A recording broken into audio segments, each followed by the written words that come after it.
Hey guys, I'm Stacy from Bricks and Blooms. Today, I'm going to take you on a more detailed tour of the cottage garden. I'll talk about some of the seedlings that I have planted in here, share some of the blooms that are currently flowering right now, and tell you how you too can grow a garden that is always in bloom. So over the years, I've really focused on looking for cottage garden flowers that are constantly growing, blooming, and changing throughout the season so that I always have something going on in the garden. And I also try to keep deer browsing in mind. Although I do plant some plants that are a little more susceptible to deer damage, I do try to plant things that they tend to leave alone just to make it a little less work for me in terms of spraying repellent. So in addition to planting perennials, I also love to tuck in some annuals and bulbs. In this garden though, I don't know if you saw it months ago when we first moved in, but it was just covered with liriope. It had this ground cover of liriope that just did nothing for the bed. So we took it all out in late winter and I started planting it with some perennials that I knew from my former garden that would just continually grow, bloom, and change through the season. And I tucked in some annuals and I'm tucking in some Larkspur, Zinnias, and snapdragons from seed. I do have some sunflowers in here, but I think some of the rabbits got to them, so I'm not sure how they're gonna do. But I'll be adding some bulbs in the fall, and that way by next year, this garden is gonna do so much and just bloom from the early signs of spring right through the last leaf drop of fall. Wait until you see what's blooming in my garden today. So this bed is about 8 by maybe, I want to say like 60 feet long. So it's a pretty big area. And as I mentioned earlier, it was fully covered with liriope. Liriope, however you say it, that's what was here. We dug it all out. That was a huge project. And I'm not gonna lie, it was a lot of work. But there are some flowers that I planted in my former garden that I knew I had to have here because I knew, number one, they were workhorses, and number two, they weren't damaged by deer as much as some other plants. Now, not all of these are deer resistant. The ones that I know get some nibbles, I spray with repellent. I'm religious about it. I do it probably once a month or less. Earlier in the season, I start as soon as they break ground. But and it sounds like a lot of work, and some people have commented on here that that just sounds like a lot of work. You know, I enjoy gardening and I want to see all these pretty flowers. And so to me, it's worth spraying once a month to prevent deer from browsing.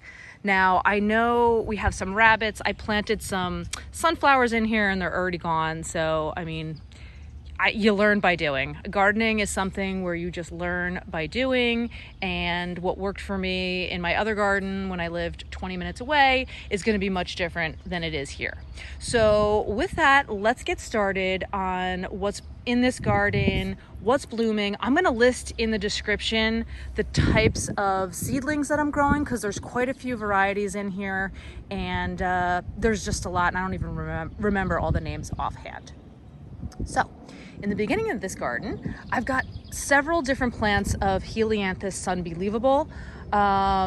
Super fun. I really love the bright yellow, and when I first planted the garden, I just needed some color, so I put it in. I think it's gonna be a low grower. I might have to move it to the front of the bed, but you know, when this had nothing in it, I'm like, let me just get some color in here. So that's where it is right now.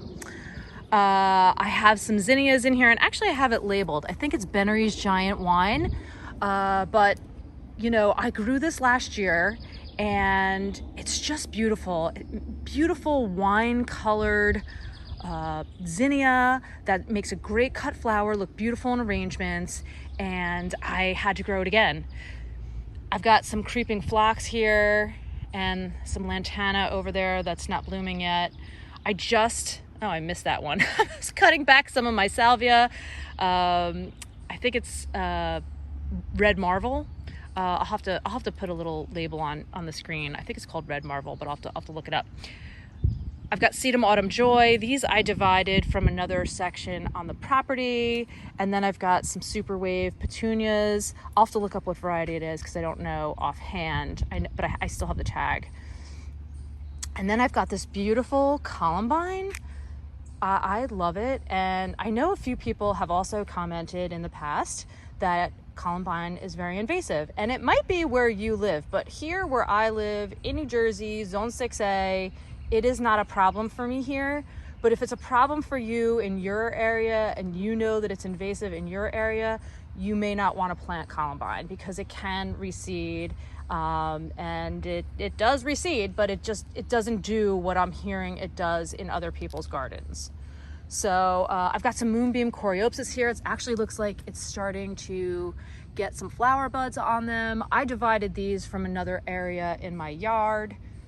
I've got some snapdragons in here. Some of them I snipped back, some of them I didn't. You get a little more blooms and it's a bushier plant when you snap it, when you pinch it back. I didn't do that with all of them because I kind of wanted to get some blooms earlier, and I planted so many seedlings, I figured it was okay. I'm using these grow through supports. These are my favorite plant supports, by the way. I use them for peonies. I use them for a lot of types of flowers, and they're easy to work with, and the plants are supported really well through them. I use them for my dahlias too. I'm gonna add a link in the description for you in case you're interested in getting them, because you can get like a bunch in one order, and it's worth it. And then I've got Salvia May Night. Isn't that purple just beautiful? I love purple hues in the garden in spring. It's just so pretty.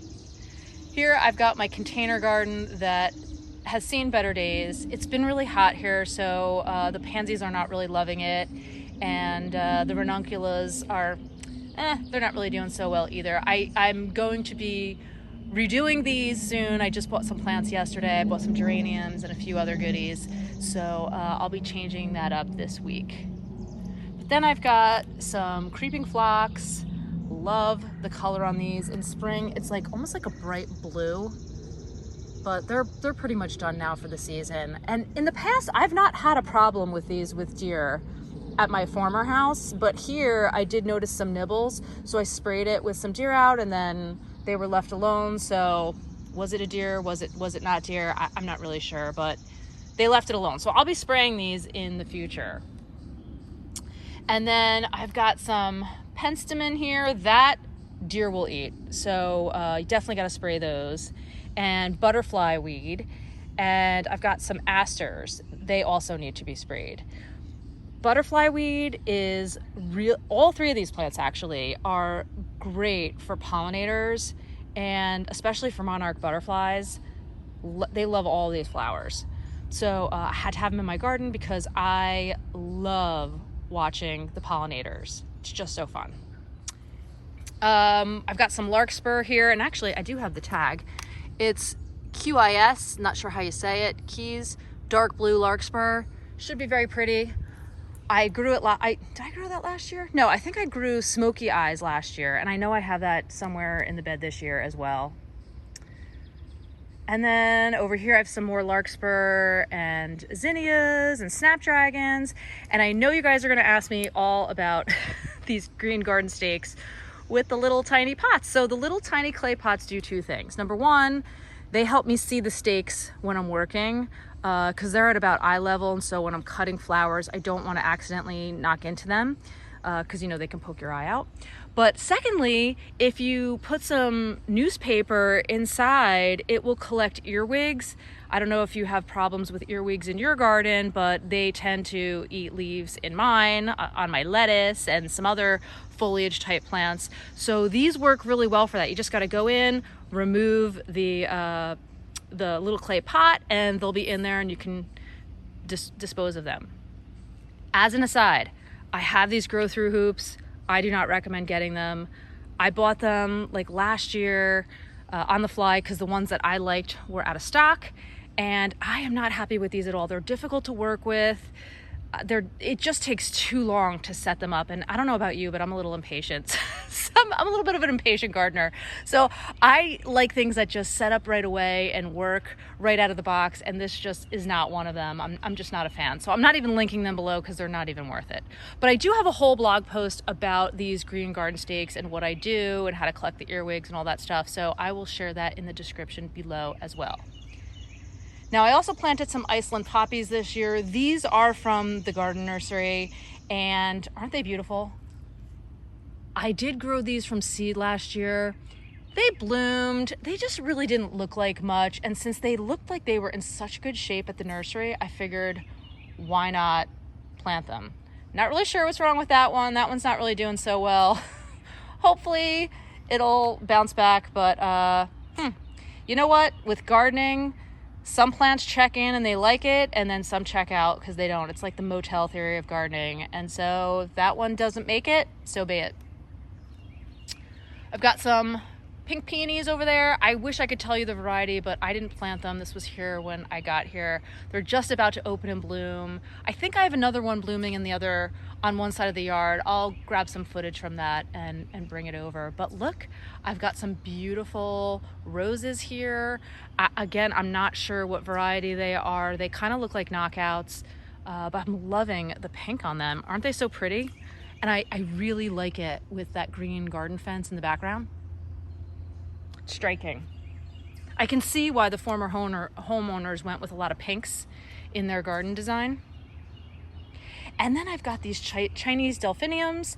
They are low growers, so they're not the really tall variety. Really pretty. I love that blue. Don't you love that blue?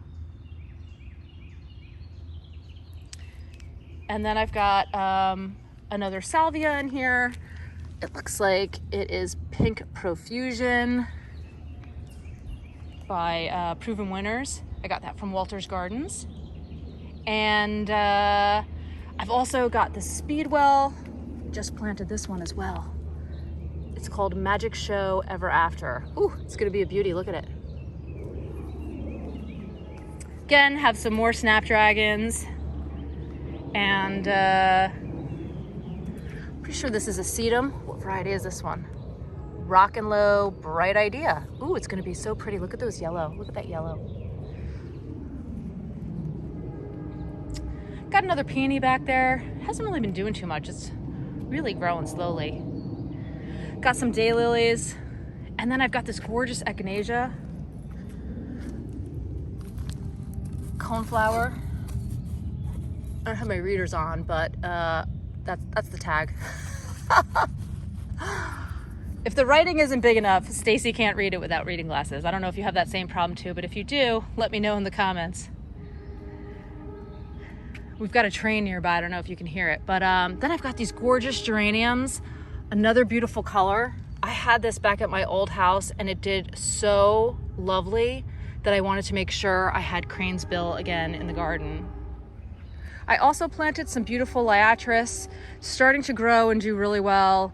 I believe it's a purple bloomer. I'll have to look at the tag, but I used to grow Liatris in my former garden. It petered out after a few years, and I really wanted to add it back. So when I saw it at the nursery, I just grabbed it. I didn't even care what color it was. But I'm pretty sure it's purple. I got some bee balm back there, and I've got a summerific hibiscus that I planted from Proven Winners, Walter's Gardens.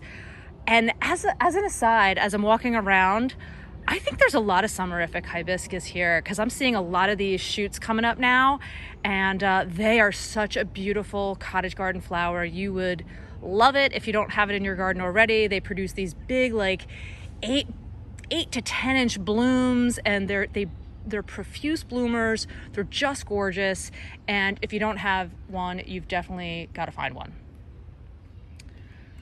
Some more Helianthus Sunbelievable, and then I've got another one from Proven Winners here, this beautiful phlox that's called let's see, Luminary Sunset Coral.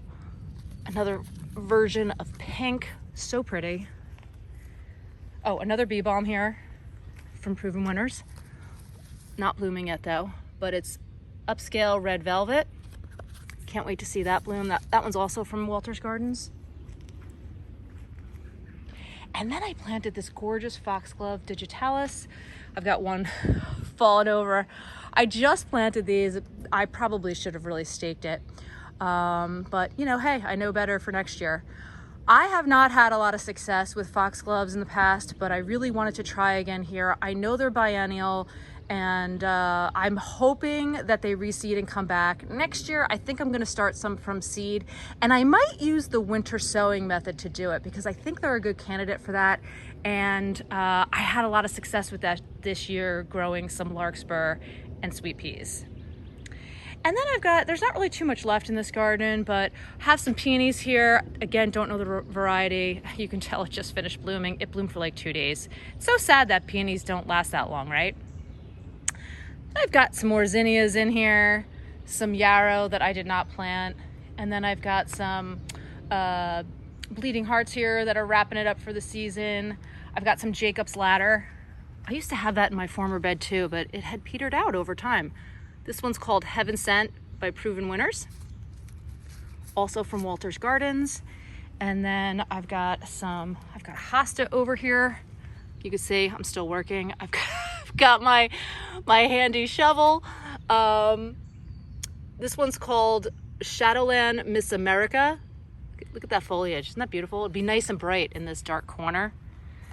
And then I've got some Pulmonaria. This one's called Spot On. I don't know if you can read it. Again, I can't really see without my readers on. Doing my best. I'll pop a little, I'll fix that later. And then I've got some Solomon Seal that I planted. I love Solomon Seal. It makes a great filler for bouquets, and it does really well here. Deer love it though, so you definitely got to spray those, much like your hostas. They will go to town on those. So I've already started spraying and taking care of them. And I just try to keep up with it so the deer leave it alone. But that's it, you guys. That's the whole garden and what's in here already. I do still have like a section in here that I'm trying to wrap up. I have a lot of hostas that I want to dig and divide, so I may actually leave it and just leave room for them to do at the end of the season. I'm kind of done digging and dividing for now, so I'm not really going to do it this right now because we're heading into summer, and I really want to finish getting my containers and my annuals planted. But I'll probably wait and do that in the fall. But that's it. It's really coming along, right? Huge difference from what it looked like before, right? And that's it, you guys. I know the garden is still growing and coming along, but wait until you see it next month. July and August are going to be amazing. I'm going to be able to cut some flowers, make some bouquets, and this garden just makes me smile. And as much as I love all of the gardens here because there's just so much to see, my heart definitely is with a cottage garden. Thanks so much for joining me today in the garden. I'll see you in the next video. Enjoy a beautiful day.